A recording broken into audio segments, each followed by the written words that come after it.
တကယ်ချင်းတို့အခုလက်ရှိဝင်ငွေကိုစိတ်တိုင်းမကြတဲ့သူတွေရှိတယ်အဲ့ဒါဆိုရင်ကျွန်တော်ရဲ့ဝင်ငွေကိုဘယ်လိုပြောင်းလဲခဲ့လဲဆိုတာဒီဗီဒီယိုမှာကျွန်တော်မျှဝေပေးသွားပါမယ်အချိန်ကုန်တက်တာပြီးညံဆန်ပြီးကြည့်ကြတဲ့နီလန်ရှိပါတယ်အဲ့ဒါကဘာလဲဆိုရင် CCAI Signal အချက်ပြစနစ်ကလေးပဲဖြစ်ပါတယ်သူကကမ္ဘာဈေးကွက်အတန်းကြားတွေကို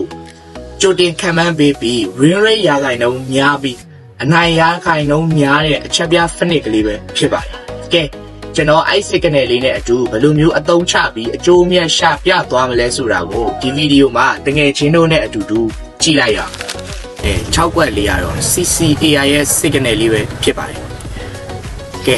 အခုဆိုရင်ကျွန်တော် EU က JPY ဆိုတဲ့ဈေးကွက်မှာ CCAI ရဲ့ညွှန်ပြချက်အရဈေးတက်မယ်ဆိုသည့်အတွက်ကြောင့်မလို့ကျွန်တော်တို့အတက်ဈေးခလုတ်ကလေးကိုအသိမ်းအောင်ခလုတ်ကလေးကိုနှိပ်ဖို့အတွက်ကဲဝင်လိုက်ပါပြီခင်ဗျာကျွန်တော်တို့ဈေးအတက်ကိုဝင်လိုက်ပါပြီ CCAI ရဲ့ညွှန်ပြချက်အတိုင်းဈေးတက်မလားကျမလားဆိုတာတကယ်ချင်းတို့နဲ့အတူတူစောင့်ကြည့်လိုက်ရအောင်โอเค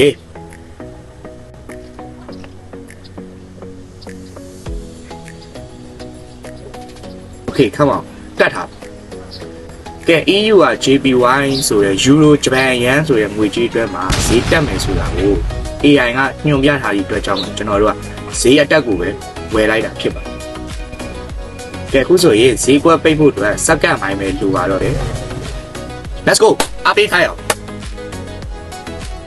2 Bingo ကဲကျွန်တော်တို့အရင်50အမြတ်44ကျွန်တော်တို့ဒီနေ့အချိန်တို့အတွင်းကျိုးမြတ်ရှာနိုင်လိုက်တာပဲဖြစ်ပါတယ်။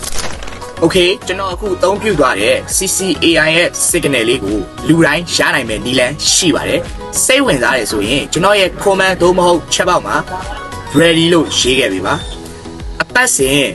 အခမဲ့ပညာမျှဝေပေးနေတဲ့ Telegram channel group link လေးကိုပေးပို့ပေးပါမယ်။အခုပဲတကယ်ချင်းတို့ဝင်ရောက်ပြီးစိတ်ကြိုက်လေ့လာနိုင်ပါတယ်။ကဲဒီလိုမျိုးဗီဒီယိုလေးတွေကိုစိတ်ဝင်စားတယ်ဆိုရင်နောက်ဗီဒီယိုမှာထပ်တွေ့ကြမယ်